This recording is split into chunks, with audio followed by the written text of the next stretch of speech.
What's going on, YouTube? Bacon here, bringing another video. This one, at long last, is going to be my finals match for the SSBL Minors. We are taking on, once again, Love Chance, coach of the Rootin Tootin Rowlets. I believe he took over this team in week 4 when he actually played against us. It was, I think, 1-2 when he took it over or something like that. But last time we basically just ran train with starter Eevee. He's made some changes since then, so the team's a little bit different. But the matchup is not significantly altered, I would say. But definitely a really nice run for him at this point in the season, having made it all the way to finals here, despite having replaced in the middle of the season. It's always very difficult to come in and do well with a team that you haven't built yourself. So he's done a really good job this season, taking this thing all the way to finals. But yeah, let's get into the matchup once again here. So looking at his side of the field, his options are Mega Lopunny, Landorus Incarnate form, which is Sheer Force, Scizor, Latios, Florges, Swampert, Drapion, Decidueye, Cobalion, and Simisear. His Z users are the Latios and the Decidueye. So just a couple things from last time. The first thing would be that, like I mentioned, I destroyed him with starter Eevee last time. Even though the matchup has changed a little bit, he's still actually pretty weak to it. Fire type move to hit Scizor, Ice type move to hit Lando-I. Running Assault Vest or something like that can help shut down a lot of his special offense, and I can just spread Leech Seed around his team. It's able to chip down things like the Swampert over the course of the match, for example, quite nicely. I can get a burn off on something like Decidueye and really kind of render that thing a little bit more useless. Like, Eevee's still pretty good in this matchup, but I thought he'd prep for it a little bit harder last time than last time. Like, last time he ran like Ground Z Latios or something like that, Sub-Ground Z Latios. I was anticipating him, if he ran Latios, to run it like more especially offensive this time with like Z Draco to break through the Eevee, because he did have some issues with that last game. Lando, similarly, I thought might be a setup variant or a physical variant to help deal with the Eevee, because last time it also kind of, to some extent, got walled out by the Eevee. I was thinking like he might bring Cobalion this time, so he would have double fighting, because once his Lopunny went down last game, he was pretty much extremely vulnerable to the Eevee. So in this case, I was expecting him to bring a little bit more prep for it. Looking at his other side of the field, it actually doesn't seem like he made a whole lot of adjustments in terms of the Eevee itself, so it still probably would have done pretty well in this game. But just kind of anticipating him to maybe play a little bit safer with his Lopunny early in the match, so it would be around to always check the Eevee, stuff like that. Yeah, I was just expecting him to play differently around it, build differently around the Eevee, and for that reason I felt like it wasn't really going to be worth the bring. Unfortunately, that might have been the only game I brought starter Eevee to this season. I think I brought it to one other game. But it was a cheap mon, like it did what it was supposed to. It's kind of the mon that, like, if you don't expect it to do well in a matchup, that's when it can catch you off guard. Considering I'd already kind of ran train with it, I was expecting him to be fearing it a lot more in his prep this time around. So I decided to nix that for Hariyama. Otherwise, the team is generally pretty similar. Like, I'm running, speaking of the same team, let's get into my team builder. So looking at my side of it, same Mawile set from last time: SD, Sucker Punch, Play Rough, and Fire Fang, running Adamant Max Attack. Fire Fang obviously hits the Scizor, Play Rough hits most everything else, and then Sucker Punch is good priority to help me pick off things like Lando, pick off the Latios, things like that. Obviously, I do have some trouble with breaking through like Simisear, for example, but I really didn't anticipate that as a bring in this matchup, and either way, like +2 Sucker Punch is still going to blow that thing away. So if I can get up an SD with my Mawile this game, looking really nice to clean with Mega Mawile, potentially late game clicking Sucker Punch. Definitely have to watch out for random substitutes and stuff. Like last time, I think he was running substitute on his Latios. He was running, I think he might have been running Choice Scarf Lando-I last time, if I'm not mistaken. But definitely need to play careful with my Mawile this game. It's something I've not done very well this entire season. But definitely want to preserve that thing, because it can just pick up KOs versus team. Next up here is Eats Typod the Rotom Wash. This set is significantly different from what I brought last time. Last time I ran Choice Scarf Rotom.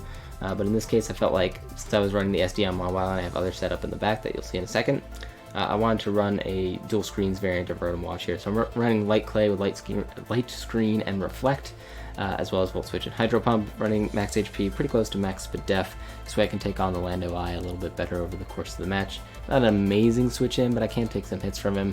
I'm hoping he doesn't run like a physical variant of Lando, because that could be potentially problematic for my team. I was definitely expecting to see it, but whether he would run special or physical, I wasn't really sure. If he wants HP Ice Take, Gliscor, special is kind of the way to go, so Rotom's a decent check to that, and obviously I can get up my light screen and make sure his especially offensive threats aren't as much of a problem for my team. Reflect is also going to help me switching in on things like the Mega Lopunny over the course of the match, especially with my Uxie having like a lot of pressure on it, deal with the Lopunny, potentially deal with Cobalion if you happen to bring that. Definitely want to have the Reflect up there to help lessen some of the physical damage output that it had to deal with over the course of the match. Next up here is Friend of Dave, the Alolan Muck, running Black Sludge, Poison Touch with Knockoff, Poison Jab, Fire Blast, and Shadow Sneak. Running Max HP, Max Spadef on this Alolan Muck. With the Max HP, Max Spadef, I believe I can actually live a Life Orb Earth Power from Lando I, as long as he's not running an attack boosting nature, which I don't think he would be versus me. But this is kind of my main blanket check to things like Latios, things like Florges, Simisear to some extent I can take hits from. So just have the ability to check the Latios mostly is what the Muck's here for, but also I can switch in on Florges over the course of the match. Throw off some Poison Jabs. Again, Poison Touch, Poison Jab. Can be pretty clutch with that 51% chance to poison. Scizor is definitely a potential bring, or a potential switch into my Alolan Muck, so Fire Blast is there pretty much specifically for that. I opted for Fire Blast over Fire Punch, because if I happen to get burned by anything over the course of the match, or if he's running like more physically defensive Scizor, like Scizor's physical defense stats way better than its Spadef in the first place. It just seemed easier to run Fire Blast in this game. It also does a little bit more damage to Cobalion if you happen to want to bring that in on Muck. Cobalion's physical defense stat as well is much higher than its special defense, so I felt like Fire Blast was much better in this game, and I don't really need speed for anything, so having a negative speed nature really wasn't a problem for me in this one. Shadow Sneak is nice to help me pick off weakened threats like the Latios, potentially pick off like the Decidueye, Lando if it's really chipped, or if I need to try and like potentially snag a 30% poison on something. Shadow Sneak is just nice for that in the long run. Obviously kind of threatened by the Mega Lopunny for sure, but I do have a pretty good switch in for that coming up in a second here. So speaking of which, we got Giant Brain the Uxie, running Wiki Berry Uxie with Stealth Rock, Psychic, Trick Room, and U-Turn. This is slightly different from the set that I brought last time. I can't remember what I was running instead of Trick Room before. It might have been like Knockoff or something. Trick Room here is kind of nice because it helps out my Hariyama, which you'll see in a second. I'm also not running any Choice Scarfers this week, so my fastest Pokemon is Gliscor at base 95. So pretty slow team this week. I felt like Trick Room was definitely an option that could work out for me in this one. I'm also running Wiki Berry over Rocky Helmet. Last time I ran the Helmet because I had the Choice Scarf Rotom to help check the Lopunny later in the game, so I basically just needed to take a couple Rocky Helmet chips. It'd be in range of Volt Switch or Hydro Pump or whatever, and I could deal with it offensively that way. This time I don't have that Choice Scarf offensive check to the Lopunny, so I felt like I needed Uxie healthier for a little bit longer. Otherwise, Lopunny is definitely a huge threat for my team. So having the Wiki Berry there is definitely going to increase my longevity a little bit. I can come in on, I believe, a couple returns with this after Stealth Rocks and still pop my berry and be healthy enough to take on the Lopunny. So that's the idea with the Uxie set here. Trick Room plus Hariyama is really nice in this matchup. Stealth Rocks are really nice in this matchup. And I could potentially get some good U-turn initiative, slow U-turns off on his team against things like Latios and whatnot. So that's the Uxie set there. Pretty standard Max Fizdef Uxie. Next up here, we have the same Gliscor set that I brought last time. So we're in Toxic Orb with Swords Dance, Rock Polish, Earthquake. Oh, I guess it's slightly different. Earthquake and Ice Fang. Last time I ran Facade. This time I needed Ice Fang to hit things like the, specifically the Decidueye is the main difference there. That's causing me to not run Facade. Ice Fang also does more damage to the Lando Eye anyways, and about the same damage to the Latios. So Ice Fang was kind of the option this time. Same spread. I do have enough HP and defense investment to live a Ice Punch from full from Mega Lopunny, which could be relevant if I need to get up either a Swords Dance or a Rock Polish later in the game. But I am, besides that, running Adamant pretty close to max attack. So I outspeed his whole team at +2 with my Rock Polish up, and basically just kind of clean from there. This didn't really get to show itself off last time, which actually kind of works out nice for me because I get to bring it again. Because last time he brought that Pinsir, and I had to end up basically sacking off Gliscor to deal with the Pinsir. This time around, Gliscor is definitely a potential win con for me. With the screen support from Rotom Wash, I really, really like it in this matchup. Plus, if I have Trick Room up, Gliscor can still be a pretty big threat to his team, especially since I'm not running a whole lot of speed investments. So I'll probably outspeed stuff in Trick Room that I might not normally outspeed. So definitely really like the Gliscor set in this one. Trick Room also allows me to potentially just go for Swords Dance without having to go for Rock Polish and do some big damage to his team, but if I can just get a little bit of chip on something like Swampert, a tiny little bit of chip on like Florges, I might not even need chip on Florges depending on his spread. This thing can definitely put in some work. If I go +2/+2, the game's more or less over at that point. This is also a really good check to the Drapion in general. Probably would be carrying Ice Fang if he brought it, but I can switch in on Knockoff once my Toxic Orb is activated, no problem. So it kind of works from that perspective as well.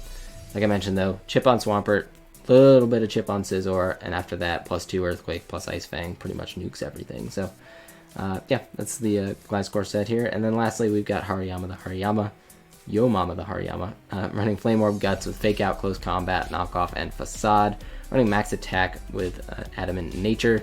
Rest just dumped into Random Bulk. I can't remember off the top of my head what these investments were for, but Fake Out's really nice in this match to get some chip off on things like Lopunny, on things like Lando Eye, just in places where he's not expecting me to get a little bit of chip.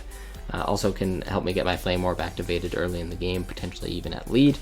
Obviously, this is a great offensive check to something like Lopunny. I should be able to take 1 or 2 hits and fire off close combats versus team. Doesn't have the greatest switch-ins for close combat plus Facade. So if I can predict him going something like Florges or Latios or whatever Decidueye and make the right prediction, I could potentially pick off things. It's more or less a 50-50 game, this one. So if I think he's going Florges, I click Facade. If I think he's going Decidueye, I click Knockoff.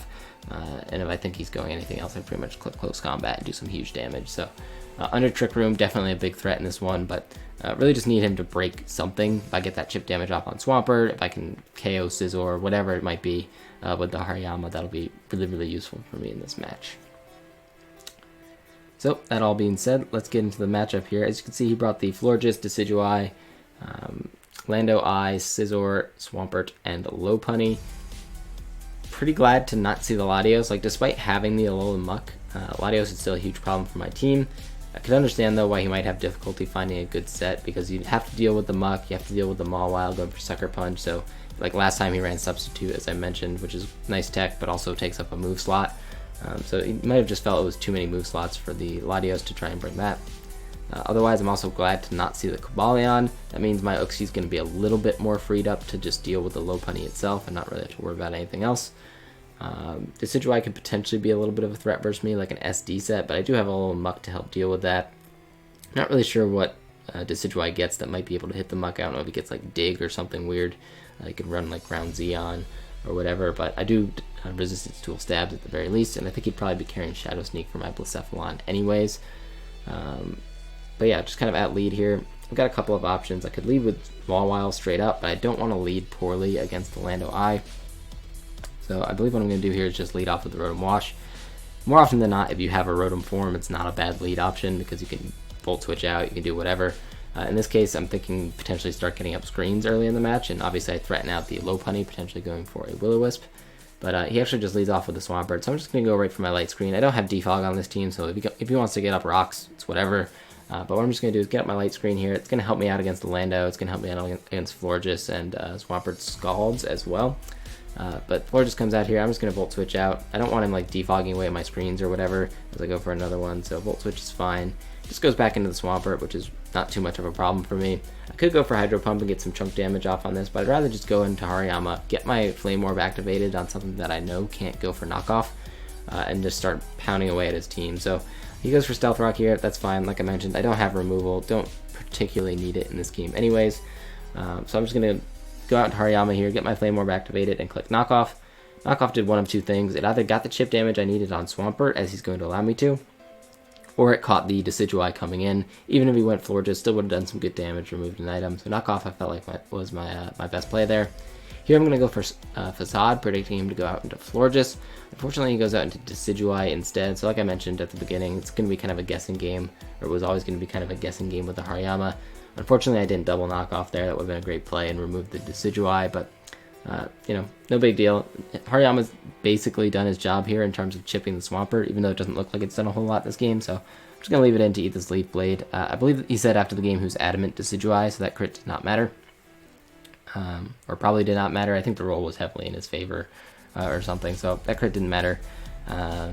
But it does allow me to get my Mawile in for pretty free here, get the Intimidate off on Decidueye, and just click Play Rough. Like, he's got no good Play Rough switch-ins. He's going to show Scizor as his initial switch-in to my Mawile here, but that's really not a switch-in. So it's going to come in and take about 50% from this Play Rough, I believe. And obviously that's going to be a 2-hit KO, but I don't want to click Play Rough again, just in case there's something going on with rolls there or whatever. Might as well just click Fire Fang this turn as he goes for Bullet Punch to get a little bit of chip. Fire Fang is going to enable me to knock out this Scizor no problem, even through his Occa Berry. So that thing's going to go down. I'm in an okay position so far. I'm not as, like, rocks don't super affect me, but it's still not great to be taking chip damage on everything. I would like a little bit more chip on some of the other Pokemon on his team, like the Decidueye in particular. I'm not sure if it'll drop to a +2 Ice Fang depending on his investment, so if I can get a little bit of chip off on that, that would be really nice. Here I'm going to switch out from my Lando, or on the Lando. Wasn't sure if he'd want to go for Substitute or anything like that, as I go for Sucker Punch, just sacking it off to get damage. I've been playing my Mawile pretty aggressively this season, so he actually just goes for the ground type move, potentially predicting me to stay in. And then he goes for U-turn the following turn. Does reveal that he is Life Orb Lando this time, not Choice Scarf.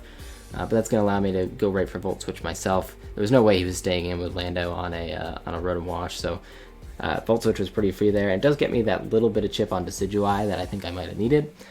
So I'm just going to go right out into my Gliscor, and we're just going to do it. So it's turn 10 here, and we're just going to do it. Like, I could play the slow game, go back out into Mawile, claim another KO. But as far as I'm concerned, I've already got the chip on everything that I need, so I might as well just make this my opportunity to go for it. And if he's like a defensive variant of Decidueye, I can set up on this thing all day. So I go for Sword Stance there as he goes for Sword Stance himself, but it does reveal that I am the faster of the two of us, which is great for me because I can just go for Ice Fang and knock out this Decidueye. Based on my calcs, I don't think this was a roll. I think the Decidueye just kind of straight up dropped. So able to pick up that KO with Gliscor there, and everything's in range of +2 Ice Fang / Earthquake at this point. It's just a matter of what he decides to go out into here. If he went out into Lando I obviously would have had to be worried about Life Orb HP Ice, but like I mentioned in my team builder, my Gliscor is EV'd to live a neutral Ice Punch from Lopunny no matter what. Well, unless he crits me. But because my Toxic Orb is activated, it's not like he can freeze me, so we might as well just make this going for game at this point. So I'm going to go for Rock Polish here, because what is he going to do? Is he going to fake me out? Is he going to go for Ice Punch? Doesn't really matter. He actually reveals the Power Up Punch here, so I'm not even sure he might have had Ice Punch, because he's definitely going to want Return and a Fighting type move versus me, I think. So he might have Fake Out as well, I'm not sure. But there was no reason for me to not go for Rock Polish there. Like I said, lived Ice Punch, so either way he was going to outspeed me that turn, but not the next turn. Get my +2/+2, able to KO the Lopunny, and now everything dies as long as I hit my Ice Fang. So I can still win this game if I do miss Ice Fang on the Lando and it knocks me out with Ice Beam, but otherwise this game's basically a wrap. Just Earthquake a couple times on the floor, just end the Swampert, no problem. We're able to pick that thing off with not much issue. So definitely I think he should have gone out into Lando before he went out into Lopunny, but that assumes he had HP Ice. I'm guessing he did. So he probably should have gone out to Lando rather than Lopunny, but definitely still was not in a great position at that point in the match. So able to get the Ice Fang to land here on the Lando, KO that thing, and pick up that nice clean sweep with the Dual Dance Gliscor. So it's a set that I brought. I think the only other time I brought it this season was actually in the week that we played him earlier. This set is awesome. I love using Dual Dance Gliscor. It's just so rare that it has a very good matchup. In this case, it definitely did, so I wanted to bring it, and it definitely proved its worth. So we're actually going to be your Season 1 champions for the SSBL Minors. That means we're getting promoted to the SSBL Majors whenever the next season ends up starting, which is amazing. I always want to try to hit the top tier of whatever league that I'm in, so being promoted to Majors is going to be great. Definitely going to get to face off against some really good players that I haven't had the chance to play before. Really excited for that whenever that comes along, but thank you guys very much for watching throughout the course of this season. It's been, I know, kind of long between me getting these games up from when they were played, but I really appreciate you guys tuning in and watching the games, and I hope you kind of tune into some of my other the other games on my channel. OLT is running right now. I'm still a little bit behind on MWPA uploads. Those will be going up. I might do like a summer recap video kind of thing, because I played in a couple like tournaments. I played in Summer Showdown, TTM Summer Showdown. I played in DPL as well, which is noteworthy. I'm currently playing in EBT, which is going on right now, and I will be playing in the Team Masters tournament, which is starting up kind of this week-ish. So I may upload like a big recap video for kind of progress on all of those once they're all kind of capped off. Not really sure if I'm going to do anything or if I'm going to do one or the other yet, but keep an eye out for that potentially, and definitely keep an eye out for more MWPA and OLT uploads as I get those up. Again, thank you guys very much for watching throughout the course of the season. Hope you enjoyed the video, and I hope to see you in another one. Later.